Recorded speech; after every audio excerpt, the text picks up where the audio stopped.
오늘 왕의 잔치 에스더 1장 1절부터 9절 말씀입니다. 에스더 1장 4절 5절 말씀, 에스더 1장 4절 5절 말씀 같이 읽겠습니다. 4절부터 읽습니다. 그가 여러 날 곧 180일 동안 자신의 영화로운 왕국의 부유함과 자신의 뛰어난 위엄의 종기를 과시하니라. 이 날들이 끝남에 왕이 또 큰 자든 작은 자든 수상국에 있던 온 백성을 위하여 왕궁의 정원들에서 이래 동안 잔치를 베풀었더라. 180일간 잔치 벌이고 또 이래 동안 잔치했다는 거예요. 그 잔치가 성경에 나오는 이렇게 크고 화려한 잔치가 잘 없습니다. 성경에서 나오는 아주 가장 큰 그런 잔치 중에 하나입니다. 잠깐 기도하겠습니다.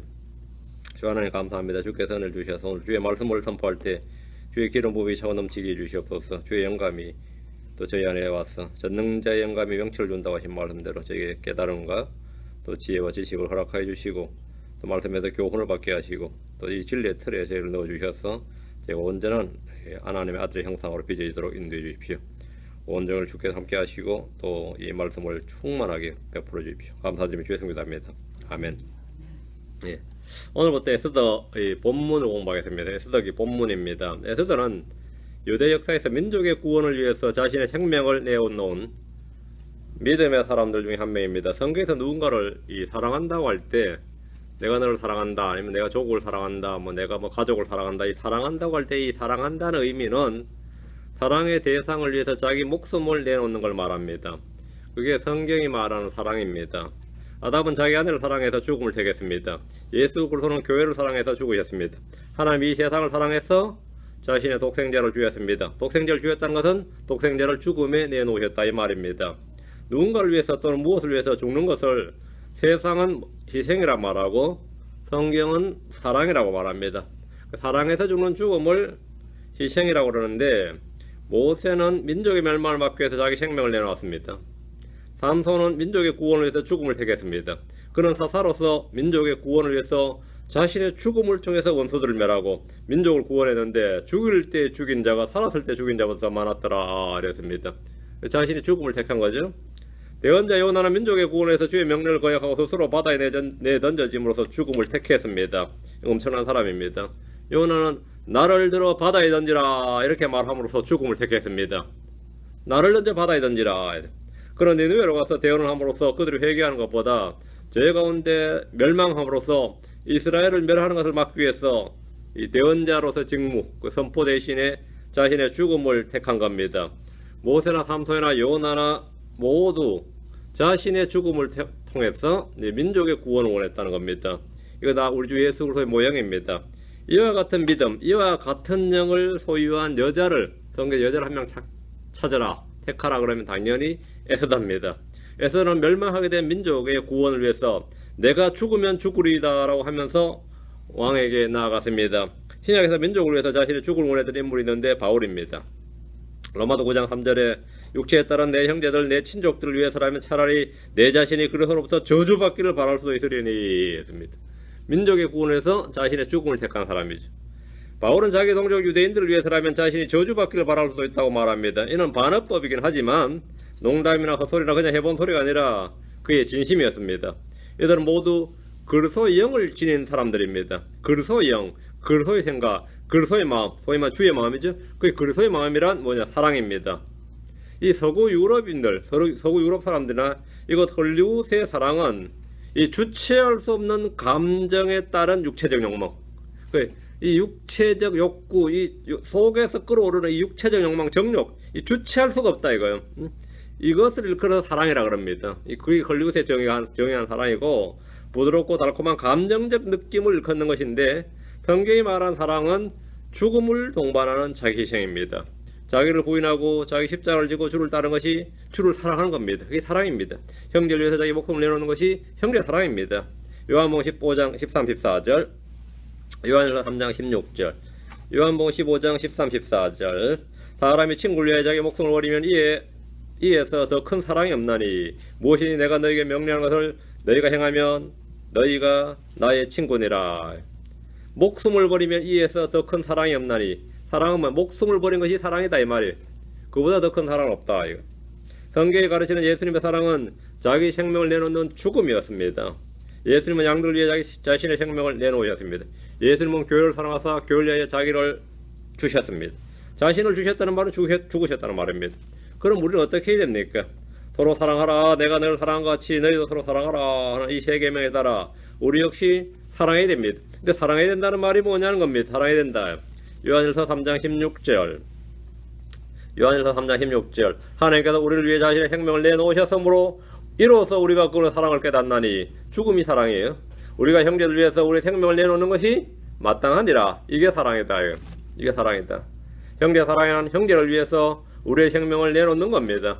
모세, 삼손, 요나, 에스더, 바울 모두 형제를 위해서 자기 생명을 내놓았던 사람들입니다. 우리는 에스더를 보면서 그녀가 자기 민족, 자기 동족, 형제들을 위해서 기꺼이 자기 생명을 내놓기로 결단한 그리스도의 사랑을 볼 수 있습니다. 에스더기를 통해서 보여지는 사랑이 뭐냐면 이겁니다. 에스더는 이 점에서 우리를 위해 죽으신 예수 그리스도의 사랑을 보여주는 믿음의 사람입니다. 자, 본문을 보겠습니다. 1절입니다. 이제 이런 아하수에로 시대에 있던 일인데, 아하수에로 시대에 있었던 일인데, 아하수에로에 이런 일이 있었으니 이 말입니다. 이 아하수에로는 인도에서부터 이디오피아죠. 에티오피아에 이르기까지 127지방을 통치한 자더라. 예. 우리 이제 킹제임스 성경에 And it came to pass 하면 이런 일이 있었으니 이런 말입니다. 이런 일이 있었으니 이제 이런 일이 있었으니. 예. 에스더는 역사서입니다.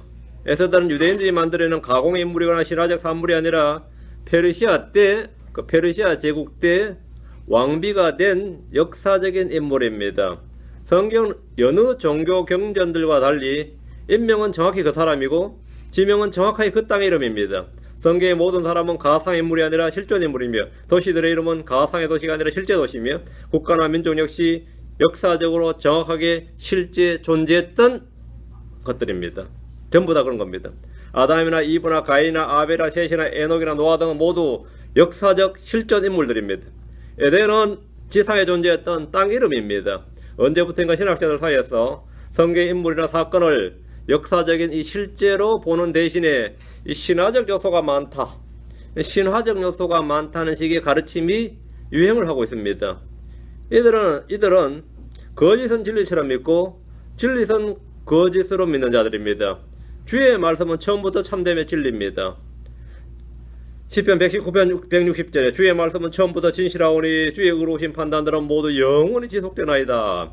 주의 말씀들은 처음부터 진실하오니 창세기의 모든 사건이나 출애굽기의 모든 사건은 물론이고 구약의 모든 이름들, 모든 사람들, 모든 지명들, 그 모든 것들은 참되며 진실입니다. 참되며 진실입니다. 이제 이 일은 아하수에로 시대에 있었던 일인데 에스더기는 역사를 다루고 있습니다. 하나님의 역사적 인물, 역사적 사건을 통해서 말씀하셨지 지어낸 이야기를 통해서 우리에게 교훈을 주지 않습니다. 그게 차이예요. 사람들은 지어낸 이야기를 통해서 교훈을 주고는 뭘 하죠. 가르치기 위해서. 하나님은 지어낸 이야기를 통해서 말씀하지 않습니다. 하나님 역사적 인물과 역사적 사건을 통해서 진실하오니 성경은 꾸며낸 이야기가 아니라 하나님의 영광으로 주신 진리의 말씀입니다. 베드로는 증언하길 베드로후서 1장 16절에 우리가 교묘히 꾸며낸 이야기를 따르지 아니하였으며 라고 한 대로 성경의 모든 기록은 정확한 사실을 바탕으로 정확한 사건을 바탕으로 하나님의 영감에 의해서 주어진 겁니다. 사람들은 꾸며낸 이야기가 끝없는 족보의 주의를 기울이지만 이런 것들은 논쟁을 일으킬 뿐입니다. 마지막 세대의 많이들이 진리로부터 귀를 돌이켜서 꾸며낸 이야기들로 돌아섭니다. 크리스천들은 유대인들의 꾸며낸 이야기와 진리에서 돌아서는 사람들의 명령들의 주의를 기울이지 않도록 주의해야 됩니다. 다시 1절 이제 이 일은 아하수에로 시대에 있었던 일인데 아하수에로는 이집트의 파라오처럼 왕의 명칭입니다. 본문에 이 아하수에로는 이래 돼 있죠. 이 아하수에로는 갈로 속에 보면 이 아하수에로는 인도에서부터 에티오피아까지. 그러니까 이 아하수에로가 누구냐 하면 페르시아의 여러 아하수에로들 중에서 여러 왕들 중에서 말이에요. 에스더에 나오는 아하수에로 시대. 그러니까 에스더에 나오는 이 아하수에로 시대에 있었던 일이라 이 말이에요. 그러니까 에스더에 나오는 이 아하수에로는 페르시아 제국에서 한국 사람들이 크세르세스 하고 있죠. 그 세르세스 왕입니다. 성경 역사에서 페르시아는 현재 중동의 이란에 해당합니다. 바빌론은 이라크, 페르시아는 이란이죠. 이란 사람들은 지금도 자신들을 이란 사람 이래 부르기보다는 페르시아 사람하고 부르는 걸 더 좋아합니다. 페르시아 사람 하면 훨씬 더 좋아하죠. 페르시아는 예언적으로 이 시대는 영국을 예표하는 것으로 해석하는 이들이 많습니다. 역사적으로 이방 땅에서 이방 땅에 살던 왕이, 이방 땅에 살던 유대인들에게 이방 왕이 유대인들을 자기 땅으로 돌아가라고 명령한 게 구약에서는 페르시아고 신약에서는 영국입니다. 그 두 왕조국가 둘이 있는데 페르시아를 예언적으로 영국을 예표하는 것으로 해석합니다. 페르시아의 고레스 왕처럼 영국은 1차 세계대전이 끝났을 때 세계에서 유일하게 강력한 왕권을 가진 왕조국가였습니다. 영국은 유대인들이 팔레스타인 땅으로 귀환해서 나라를 세울 수 있도록 그 기반을 마련해주고 귀환령을 내려준 유일한 왕조국가였습니다. 다시 1절. 이 아하수에로는 누구? 크세르세스 말이에요. 이 아하수에로는 인도에서부터 에티오피아에 이르기까지 127지방을 통치한 자더라. 정말 엄청난 제국이죠. 127지방을 통치한 자다. 이 아하수에로는 페르시아 제국의 왕들 중에서 최대 영토를 차지한 왕입니다. 다니엘 6장 1절에 보면 다리오가 온 왕국을 다스릴 통치자 120명을 세워 왕국을 다스린 것을 기뻐하니라. 다리오 왕이 120개였어요. 아하수에로는 127개예요. 7개 더 늘어난 거죠. 영토 확장을 그동안 계속 했다 이 말입니다. 이 아하수에로는 이보다 7이 더 많은데 인도에서부터 에티오피아까지 127개 지방을 통치했다는 말은 동서로 2200마일 정도의 거대한 영토로서 지금 지도로 보면 파키스탄, 아프가니스탄, 이란, 이라크, 시리아, 레바논을 다 포함합니다. 남북으로는 이스라엘, 요르단, 아라비아, 이집트, 수단 그리고 이디오피아까지 약 2000마일 정도 엄청난 땅입니다. 이 아하수에로는 제국 내의 반란들을 진압하고 정복전쟁을 벌여서 영토를 확장했는데 그리스를 공격해서 아테네까지 거침없이 정복했으나 이 테미스토클레스가 이끄는 그리스 해군에게 이 살라미스 해전에서 패배함으로써 철수를 했습니다. 이제 제일 마지막 말년이 안 좋았어요. 아들하고 신하들이 결탁해서 이 사람을 암살했죠. 여기 나오는 이 아하수에로 말이에요. 마지막 말년이 좀 안 좋았어요. 하나님은 이 아하수에로 영토 확장이나 정복전쟁이나 반란 진압이나 전쟁에서의 패배 등에 대해서는 이 성경에 하나도 언급이 되지 않습니다. 주님의 관심은 그런 게 아닙니다. 성경이 기록하고 있는 것은 그가 주의 백성 이스라엘에게 한 일에 대해서만 기록하고 있습니다. 우리는 이 세상에서 어떤 위대한 성공이나 실패를 했다고 해서 그것이 주 앞에서 기억되는 것이 아닙니다. 우리가 주의 이름을 위해 보여준 행위와 사랑의 수고와 성도들을 섬겨온 것과 섬기는 것을 주님은 결코 잊지 않으시고 기억하십니다. 우리 땅에서 뭐 노벨상을 받았다든지 세상 그걸 기억하죠. 주님은 그걸 기억하지 않고 뭘 기억한다고요? 성도를 섬기는 그 섬김을 기억하고 그걸 기록합니다. 우리가 보여준 사랑의 행위와 수고, 그걸 믿음의 행위와 사랑의 수고를 기억한다면 그걸 주님은 기록하십니다. 아하수에로 간 위대한 업적, 그리스를 위해서 보내준 위대한 업적은 그 성경의 관심사항이 아니에요. 그건 하나님의 관심사항이 아닙니다. 그건 하나님의 관심사항이 아니에요. 그러니까 믿음의 행위와 사랑의 수고와 성도를 섬기는 일은 주 앞에다 결코 헛되지 않습니다.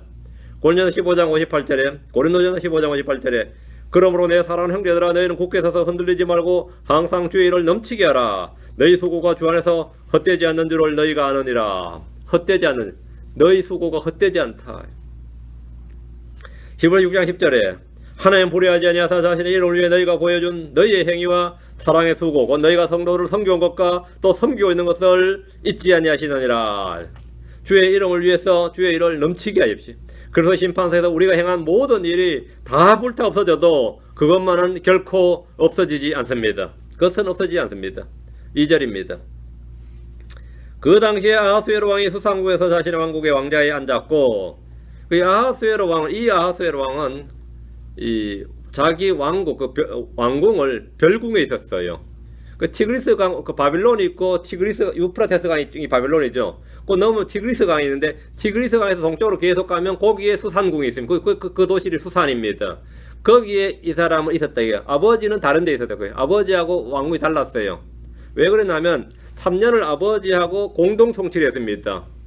아버지 이쪽에서 통치하고 유프라테스 강 쪽에서 통치하고 이 아들 아하수에로는 이 티그리스 강 쪽에서 했는데 3년을 공동 통치하다가 이제 아버지가 죽으니까 이 티그리스 강에 있는 수상국에서 이 사람이 왕이 즉위식을 해요. 단독 통치를. 오늘 이야기가 거기입니다. 이 아하수에로 왕은 주로 수산국에 머물렀습니다. 수산은 바벨론에서 동쪽으로 티그리스 강의 건너편에 있는 도시로 페르시아의 다리오 때 이곳에 왕국을 건축했는데 이 고고학 자료가 많이 남아 있습니다. 이 고고학 자료의 빈문에 따르면 레바논과 간다라 지역에서 약탈해온 제물로 궁궐을 건축했고 각 지역에서 금과 은과 상아와 돌을 가져왔고 각국에서 목수와 석공들, 벽돌공, 세공인을 다 차출해가지고 일꾼들을 징발해서 화려하게 왕국을 건축했다고 되어 있습니다. 수산이란 지명은 에스더기에 19번이 나오고 느헤미야와 다니엘이 총 한 번씩 해서 21번 나오는 지명 이름입니다. 에스더기에 나오는 이 아하수에로는 아버지와 공동 통치를 하다가 3년째에 아버지가 죽고 단독 통치를 하면서 이곳에서 자신의 왕위 즉위식을 가졌습니다. 그 왕위 즉위식을 가졌다면 한국 같으면 어떻게 이해하시면 되냐면 세종대 왕이 아버지 태종과 공동 통치를 했어요. 예를 들어 대마도 정벌은 태종 때 했지만 사실 태종이 정벌한 겁니다. 그 태종과 세종이 한참 공동 통치를 하다가 태종이 죽고 세종이 단독 통치를 하는 거예요. 그런 식이다 이 말이에요.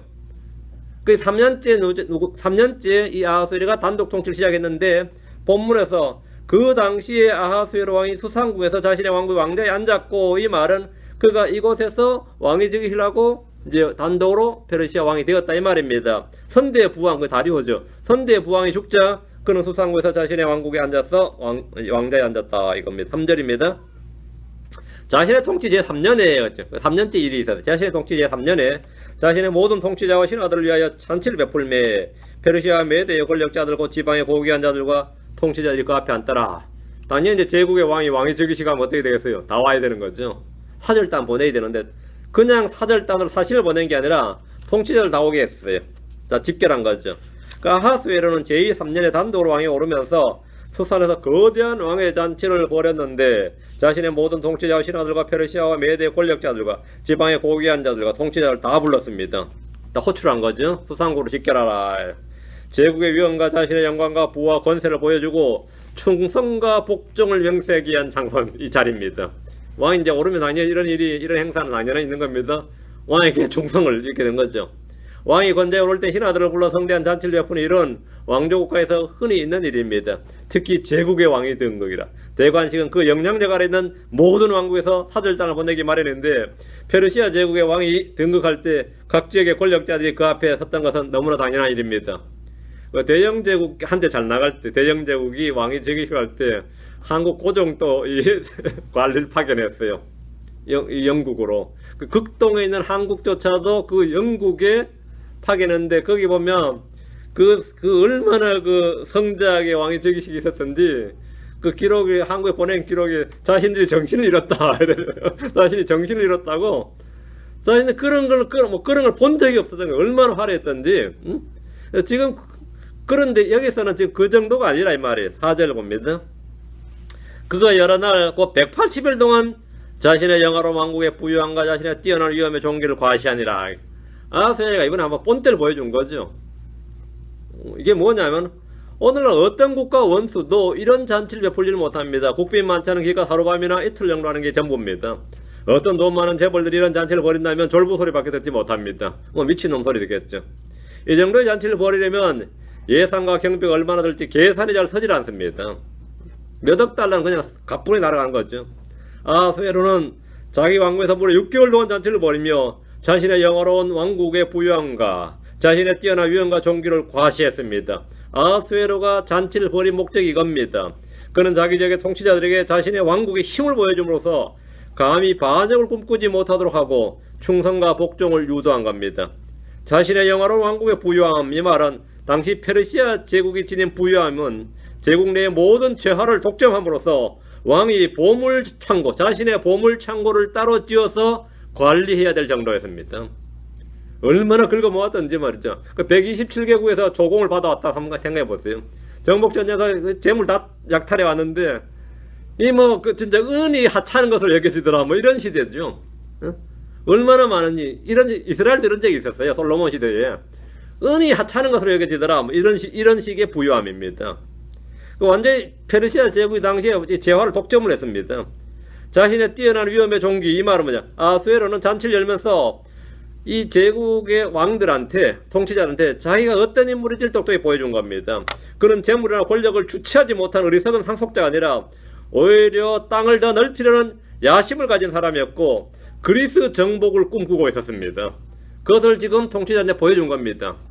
그래서 그리스 정복할 때 이 군대나 재물을 차출하면 그들이 다 징발에 동원할 때 두 말 하지 말고 다 내놓으라 이 말이에요.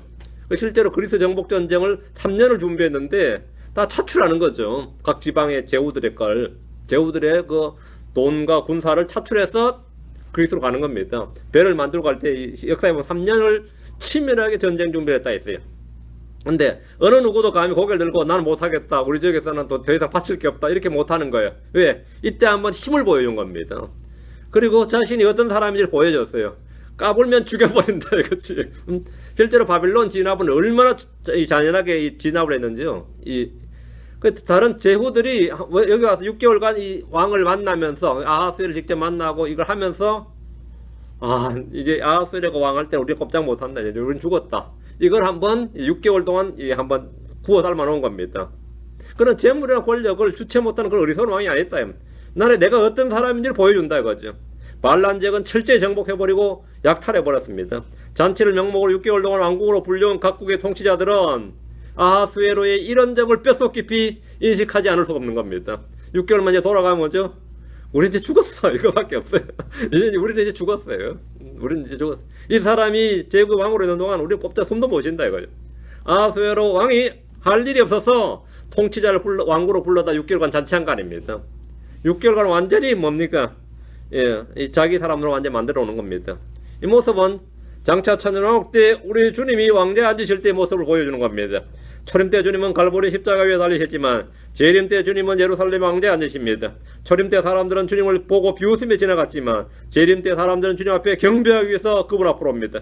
재림하셔서 왕좌에 앉으신 주 예수 그리스도 앞에 천하 각국의 사람들은 다 모여서 그분을 경배하며 기뻐하고 즐거워할 겁니다. 이 땅에는 성대한 잔치가 베풀어질 겁니다. 계시록 19장 9절에 그가 내게 말하기를 기록하라, 어린 양의 혼인 만찬에 부름받은 자들은 복이 있도다 하고 또 내게 이르되 이것들은 하나님의 참된 말씀들이라 하기에 여기에 모여든 사람은 복이 있다 이 말이에요. 어린 양은 주의 재림 후에 이 땅에, 어린 양의 혼인 잔치는 주의 재림 후에 이 땅에서 벌어질 성대한 잔치입니다. 주님 이때 자신의 영원한 왕국의 부유함과 자신의 뛰어난 위엄의 존귀를 다 보여줄 겁니다. 이때 주님을 만나고 온 사람들은 감히 고개를 들 생각을 못하는 거죠. 특히 친히 영광의 왕좌에 앉으셔서 주의 부유함과 영광과 권능과 지혜와 위엄과 심판을 다 보여주시며 자발적이고 인격적인 복종을 하도록 만드실 겁니다. 이게 어린 양 혼인잔치의 목적이에요. 복음서에서 우리 주님께서 하늘의 왕국은 자기 아들을 위해 혼인잔치를 베푼 어떤 왕과 같다고 말씀하셨습니다. 하늘의 왕국은 마치 자기 아들을 위해 혼인잔치를 베푼 어떤 왕과 같으니라. 그런데 주님의 비유에서 왕의 초대를 받은 손님들이 모두 제 길로 가고 왕의 초청을 거부했습니다. 왕은 군대를 보내서 초대를 거부한 자들 다 멸해버리시고 종들에게 길거리로 나가서 만나는 자들마다 다 혼인잔치에 초대했습니다. 여러분, 모두 다 혼인잔치에 초대하겠습니다. 유대인들이 예수를 죽이고 복을 거부한 이후로 주님은 누구든지 다 초청하십니다. 그러나 초대받은 손님들 중에 왕국에 합당하지 않는 자들이 있었습니다. 그들이 누굽니까? 왕이 준 예복을 입지 않고 참석한 자들입니다. 그 누구라도 그리스도로 옷 입지 않고 오는 자들은 왕국에 합당하지 않습니다. 크리스천들은 이 잔치에서 손님들이 아닙니다. 어린 양의 혼인잔치에서 크리스천들은 손님이 아니에요. 뭐죠? 신부입니다. 난 거기 초대받지 못하면 어떡하지? 이거 참 황당한 말이에요. 응? 나 거기서 쫓겨나면 어떡하지? 신부가 어떻게 쫓겨나요? 잔치에서. 응? 신부가 어떻게 쫓겨나요? 여러분이 주 예수를 믿었다면 혼인잔치에서 쫓겨나는 그런 일은 있을 수가 없습니다. 비유해서 설정을 정확히 해야 된다 이 말입니다. 설정을 정확히 해야 된다. 자, 5절입니다. 다시 에스더기로 다시 가서 5절, 1장 5절. 이 날들이 끝남에 6개월의 잔치가 끝났어요. 이 날들이 끝남에 왕이 또 큰 자든 작은 자든 수상국에 있던 온 백성을 위하여 왕국의 정원 뜰에서 이래 동안 잔치를 베풀었더라. 6개월간 왕의 통치자를 베푼 잔치가 끝이 났습니다. 왕은 이후에 통치자들 고관들이 아니라 수상궁에 있던 온 백성을 위하여 왕국의 정원 뜰에서 이래 동안 잔치를 베풀었습니다. 수상궁에 있던 하면 궁궐에 있던 사람들, 이 궁궐에 있던 관리들, 뭐 내시들 이런 말이 아니고 수산시티, 그 수산의 시에 있는 것을, 수산시가 전체가 수산궁이에요. 그 수산시에 있는 시민들 이 말입니다.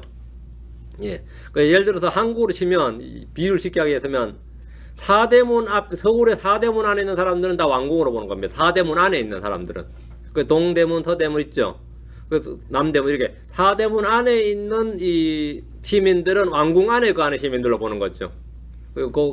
거기 왕궁 안에 시민들. 수상궁 안에 있는 백성들 위해서 뭐라고요? 잔치를 베풀었다 이 말입니다.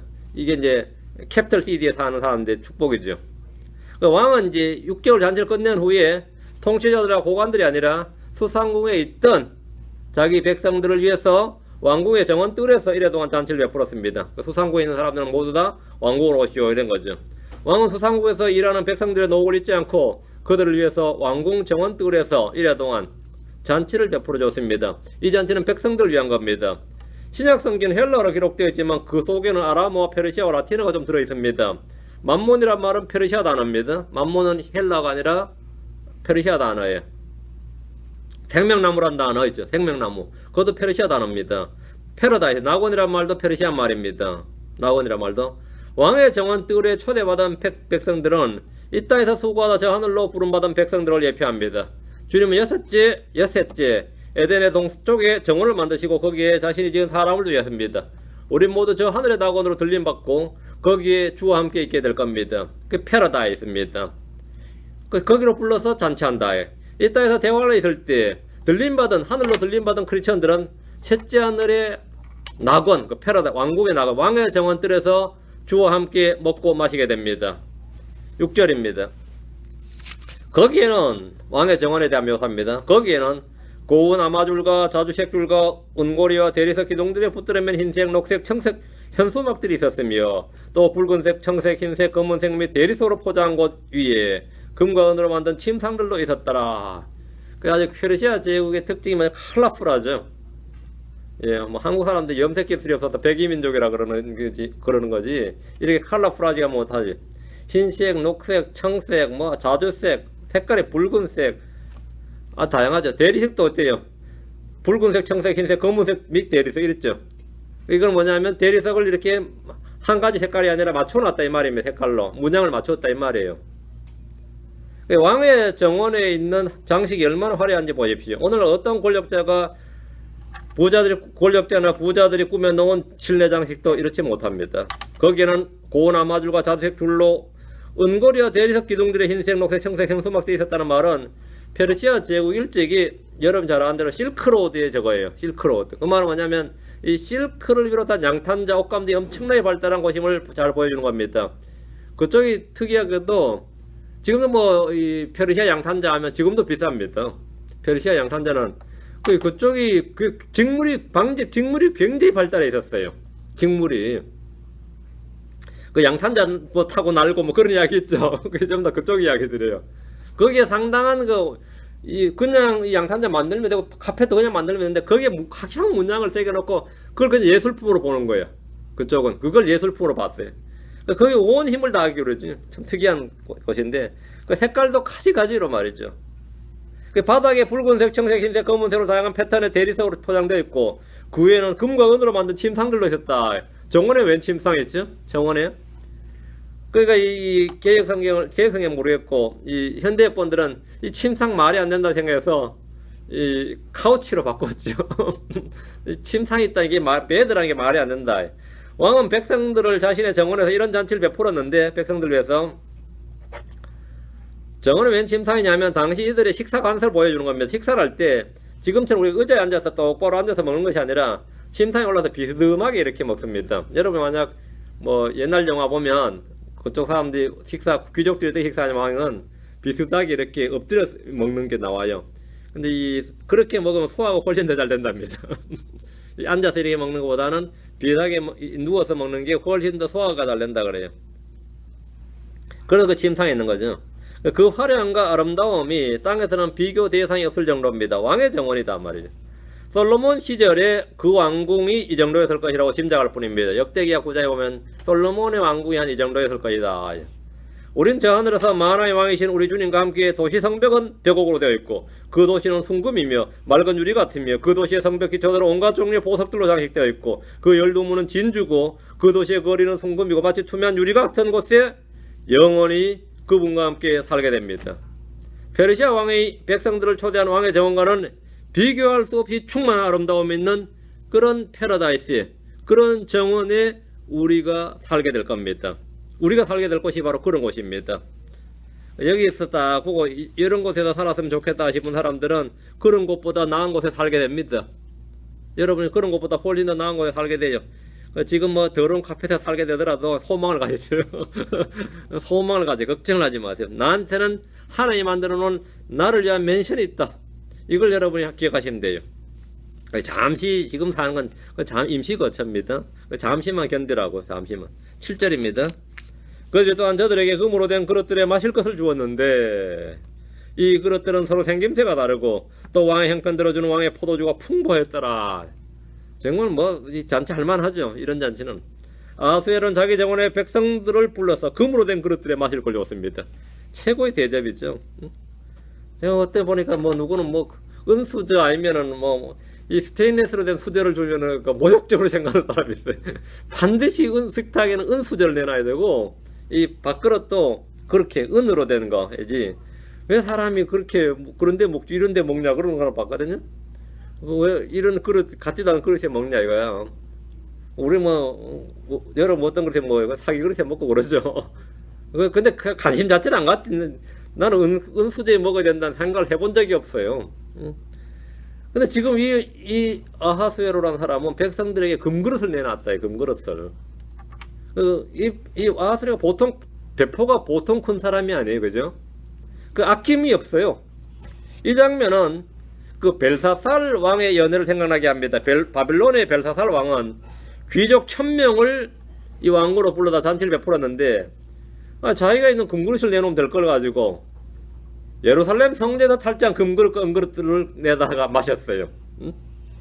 다니엘서 5장 1절과 2절에 보면 벨사살 왕이 자기의 귀족 1000명을 위하여 큰 잔치를 베풀고 그 1000명 앞에서 포도주를 마시니라. 벨사살이 포도주를 맛보면 명령하여 자기 아버지 느부갓네살이 예루살렘 성전에서 탈취한 금그릇들과 은그릇들을 가져오라고 하였으니 이것을 왕과 그의 통치자들과 아내들과 첩들이 그것들로 마시려 함이더라. 이 성전 그릇들로 좀 마셔보자 이렇게 된 거죠. 그런다 별미가 되는 것도 아닌데 그 성전 그릇을 가져다가 마신다. 이게 헐리우드 영화에서 만들어진 게 있는 게 뭔지 아시죠? 성배입니다. 성배란 것이 성전 그릇이에요. 성배에다가 물이든 하여튼 포도주든 갖다 마시면 무슨 병이든 낫고 뭐 무병장수한다는 뭐 전설이 있다 이 말이지. 그래서 지금도 그걸 찾자. 그걸 모티브로 만든 영화가 뭐죠? 인디애나 존스 시리즈예요. 그 헐리우드 영화가 그 인디애나 존스 시리즈. 그게 무슨 신비한 힘이 있는 줄 알고 말이죠. 그 그릇에 무슨 신비한 힘이 있고 신비한 약효가 있고 신비한 뭐 효능이 있을 줄 알고 지금도 그거 찾아가지고 뭐 하자 뭐 그런 이야기죠. 그건 다 신화입니다. 그건 전설이에요. 근데 그건 주님께서 그렇게 구분한 거죠. 주를 위해서 그렇게 구분한 건데 이 벨사살 왕이 미친 짓을 한 겁니다. 그러다 그날 바벨론 왕국이 그날 날아가 버렸어요. 그날 밤에 날아가 버렸습니다. 그때 고레스가 밤에 수로를 통해서 그날 왕국으로 침공한 거예요. 그날 벨사살 모가지 날아가고 아침에 일어날 때 바빌론 시민들 어떻게 된 거죠? 왕국이 밖에 있어요. 아침에 일어나서 딱 일어나서 기지개 펼 때 보다고 왕국이 밖에 있었다고요. 벨사살은 그날 밤에 죽임을 당했습니다. 아하수에로가 금으로 된 그릇들에 마실 것을 주었다는 것은 백성들에게 수상국에 있던 백성들에게 말이죠. 최고의 대접을 해주었음을 보여주고 있습니다. 이제 왕으로서는 참 괜찮은 사람이죠. 왕으로서는 참 괜찮은 사람이었어요. 왕의 형편대로 주는 왕의 포도주란 말씀은 빌립보 4장 19절을 생각나게 합니다. 왕의 형편대로 주는 왕의 포도주. 빌립보 4장 19절에 오직 내 하나님께서 그리스도 예수를 통해 영광 가운데서 자신의 부유하심에 따라 너희의 모든 필요를 공급하시리라. 뭐에 따라? 자신의 부유하심에 따라. 이 페르시아 제국의 왕이 얼마나 부유했는지 생각해 보시면 뭐 아까 다 나왔어요. 근데 우리 주님은 어떻게 우리에게 공급하시냐면 자신의 부유하심에 따라 합니다. 자신의 예산에 따라 아니에요. 자신의 부유하심에 따라 according to his riches. 자신의 부유함에 따라 너희의 모든 필요를 공급하시리라. 그래요. 내가 부족하다 할 수가 없는 거죠. 항상 내 잔이 넘치나이다가 우리의 고백입니다. 자신의 부유함에 따라 공급하면 내 잔이 넘치죠. 부족할 수가 없습니다. 주님은 자신의 부유하심에 따라 우리의 모든 필요를 공급하시는 분입니다. 주님 우리의 잔이 넘치도록 주시며 구하는 것이라 생각하는 것 이상으로 풍성히 주시는 분입니다. 이 양반이 그랬어요. 왕의 포도주란 말은 우리 주님께서 가나 혼인잔치에서 만들어주신 포도즙의 예표입니다. 주님 물을 포도주로 만드셨는데 십자가를 앞두고 주의 만찬을 하시면서 마태복음 26장 29절에 그러나 내가 너에게 이르노니 내가 이 포도나무 열매에서 난 것을 이제부터는 내 아버지의 왕국에서 너희와 함께 새롭게 마시는 그날까지 마시지 아니하리라 하시니라. 그러니까 언제 마신다는 거죠? 왕국에서 새롭게 할 때 마시겠다 이거죠. 그게 왕의 포도주입니다. 그때 마시겠다 이거야. 그럼 하늘의 왕국에서 우리는 왕의 포도즙을 주와 함께 마시게 된다는 겁니다. 8절입니다. 가나 혼인잔치에다 맛봤던 그 포도주를 우리가 주님과 함께 마시게 된다 이거죠. 8절 또 마시는 것도 법에 따라 하게 하되 아무도 억지로 하게 하지 아니하였으니 왕이 자기 집의 모든 직무 수행자에게 그렇게 지정하여 그들이 각 사람이 기뻐하는 대로 행하게 하였더라. 왕은 마시는 것도 법에 따라 하게 했는데 이는 왕실의 음식규례였고 왕궁의 음식규례에 따라 마시겠다는 겁니다. 왕이 주는 잔을 받을 때는 예법에 따라 마시고 일정 양을 정해주어서 취하지 않을 정도만 마시게 한 겁니다. 또 마시는 것도 법에 따라 하게 하되 라는 말은 페르시아 왕실의 음식규례입니다. 유대의 구약 성도들은 음식규례에 따라서 먹고 마시면 됩니다. 그럼 신약의 크리스천들은 음식규례가 뭡니까? 신약의 크리스천들의 음식규례는 뭐죠? 우린 술을 마시지 않습니다. 뭐 술 마신다고 뭐 구원 떨어져 그 말은 아니고 크리스천들은 일반적으로 술을 마시지 않습니다. 이 중에 술 마시나 있을지 모르겠지만 일반적으로 술을 마시지 않아요. 근데 실제 뭐 여기서 일하다 보면 뭐 낮에 덥죠. 그 냉장고 시원한 맥주 한 잔 그냥 마시고 싶단 말이지. 그래서 하면서 마시지. 응? 그런 크리스천들 많이 있죠. 그렇다고 해서 구약에 명시된 음식규례, 구약에 명시된 유대인들의 음식규례를 우리가 따른 것도 아닙니다. 우리에게 주어진 음식규례가 뭐냐? 고린도서 10장 31절에 먹든지 마시든지 무엇을 하든지 다 하나님의 영광을 위하여 하라. 그러니까 내가 이 마실 때 이걸 하나님의 영광을 위하여 하라고요. 어? 내 몸을 위해서 내 기분을 위해서 하지 말고 친구 눈치 보느라고 하지 말고 먹든지 마시든지 무엇을 하든지 다 하나님의 영광을 위하여 하라. 우리는 고기 시장에서 파는 것은 양심을 위해 아무것도 묻지 않고 먹습니다. 먹어요. 우리는 우사에게 바쳐진 것도 먹을 수 있고 뭐 다 먹을 수 있습니다. 하지만 많은 음식이 내 형제를 실족하게 하는 것이라면 그 형제를 위해서 먹지 않습니다. 이것이 신약의 음식규례입니다. 이게 우리 크리스천들이 가진 음식규례예요. 내가 먹든지 마시든 무엇을 위해서 다 마셔도 돼요. 심지어 우사에 맞춰진 것도 먹고 마셔도 됩니다. 그러나 이것이 형제를 실족하게 하는 것이라면 안 먹겠다 이거예요. 그것이 우리에게 주어진 음식규례예요. 아하수에로는 마시는 것도 법에 따라 하게 했지만 아무도 억지로 하게 하지 않았습니다. 이걸 신약에서 뭐라고 하냐면 자유의 법이라고 합니다. 아무도 뭐라고요? 억지로 하게 하지 않았다. 자유의 법입니다. 주께서 우리에게 주신 생명의 성례의 법은 자유의 법입니다. 진리는 우리를 자유롭게 합니다. 아들은 우리를 자유롭게 합니다. 야고보서 2장 12절에 너희는 자유의 법에 따라 심판받을 자들처럼 말하고 행하라. 너희는 뭐에 따라? 자유의 법에 따라. 여러분 헌금하죠? 억지로 하는 거 아닙니다. 자유의 법에 따라하는 겁니다. 여러분 교회 나오는 거 자유의 법에 따라하는 겁니다. 여러분 모임 자유의 법에 따라하는 거예요. 여러분 성경 읽는 거 기도하는 거 다 자유의 법에 따라하는 겁니다. 아무도 여러분의 억지로 하게 하지 않습니다. 물론 좀 푸신하겠지만 억지로 하게 하지는 않습니다. 권면이고 억지로 하게 하지 않습니다. 억지로 할 수도 없고요. 왕은 자기 집의 모든 직무 수행자에게 백성들을 관리 감독할 때 백성들이 자유롭게 기뻐하는 대로 행하게 했습니다. 아주 훌륭한 왕이에요. 9절입니다. 왕비 와스디 성경에 이 에스더에게 왕비가 두 명이 나옵니다. 와스디와 에스더입니다. 왕비 와스디도 아하수에로 왕에게 속한 왕의 집에서 여인들을 위하여 잔치를 베푸니라. 와스디도 이제 퍼스트 레이디죠. 페르시아 제국의 퍼스트 레이디인데 왕이 이제 잔치를 계속 베푸니까 자기도 여인들을 위해서 여자들도 잔치를 해야 되니까 이제는 왕비가 주최를 한 거지. 아하수에로의 왕비는 와스디였는데 왕의 정원에서 벌어진 잔치에 참여하지 않았습니다. 왕비는 아하수에로 왕에게 속한 왕의 집에서 여인들을 위하여 따로 잔치를 베풀었습니다. 서양과 달리 동양에서는 남편과 아내의 처소가 각각 따로 있습니다. 처소가 각각 따로 있다. 그 우리 조선시대 양반들 보면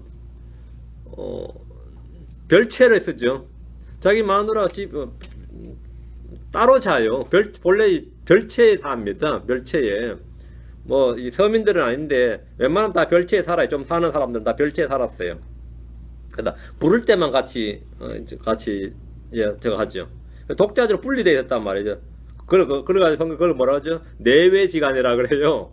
안에 밖에 내외 구분이 되었다 이 말입니다. 이어서 마찬가지 왕비는 왕이 부를 때만 왕이 올 수 있었어요. 왕비인데도 부를 때만. 그 외에는 독자적으로 다 분리되어 있었습니다. 왕비와 서대는 왕이 잔치를 베풀 때 자신도 여인들을 위해서 잔치를 베풀었습니다. 에스더기는 왕국에서 왕과 왕비가 베푼 성대한 잔치가 열린 것으로 시작이 됩니다. 이렇게 일장이 시작이 돼요. 하나님은 성대한 잔치를 준비하는 왕이십니다. 주께 나오는 자는 다 받아주시며 아무도 쫓아내지 않습니다. 주께 오는 자는 결코 줄이지 않습니다. 아직도 초대받지 못했습니까?